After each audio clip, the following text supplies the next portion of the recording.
This series of workshops that we've been running with this group of kids is called Radio with Pictures. It's this really kind of fantastic project that manages to combine the writing of a story with the telling of a story and the illustration of a story.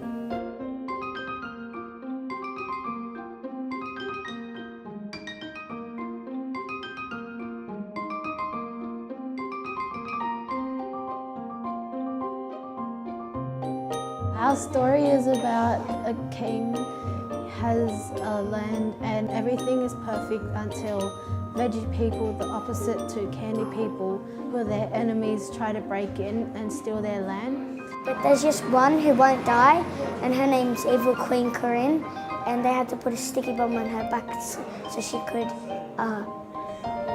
explode. Help! Ah! Attack! Let's get them! Yeah! It started with drawings and it has expanded. It's got dialogue, it's got music, it's got sound effects, it's got their voices.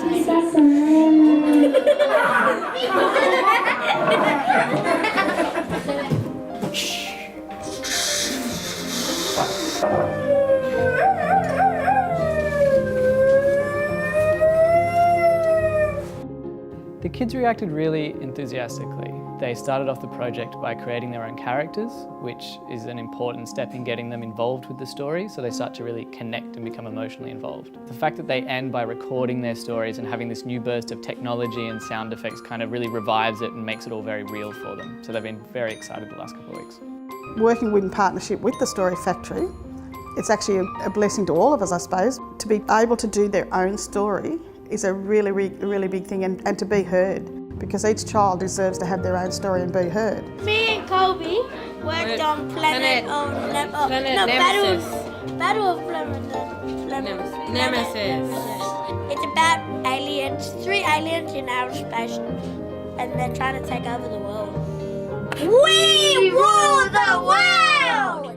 Sad and Happy World was about people getting together and being happy and spreading the happiness. Can I just do? I'm doing Birdie. Get the handcuffs, Tony. Everybody, yoo-hoo! I think the recording at Austereo was fantastic for the kids because they got to go to a new place, they got to experience a completely different thing. They had a great time.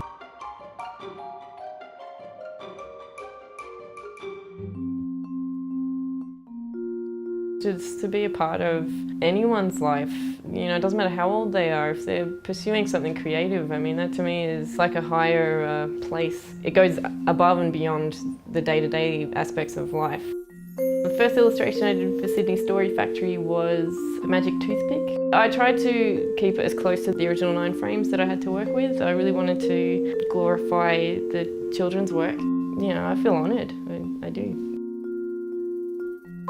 Watching the kids kind of all pull together and work in this crazy environment and it all fell together and was amazing and so much fun, so that was a highlight, but all of it really, it's been fantastic. I love participating in the process because I can remember when I discovered the idea of creating atmosphere and story through sound, and I can see the kids start to engage with that as they realise that you can make things sound spooky or fun or exciting just by creating sounds. I think that anybody who comes to the Martian Embassy and works with the Sydney Story Factory will find it wonderfully rewarding, exciting and mind-blowing. The children feel absolutely validated, understood, and for the adults it's exactly the same. We get a chance to reclaim our childhood and we all play in the imagination. That is our playground. I'm always fantastically excited about the final product, just because when they come together, even I'm kind of impressed with how fantastic they are and how kind of unique they are. And I've learned so much from working with these kids that it would be almost impossible to stop me from running Radio with Pictures projects again.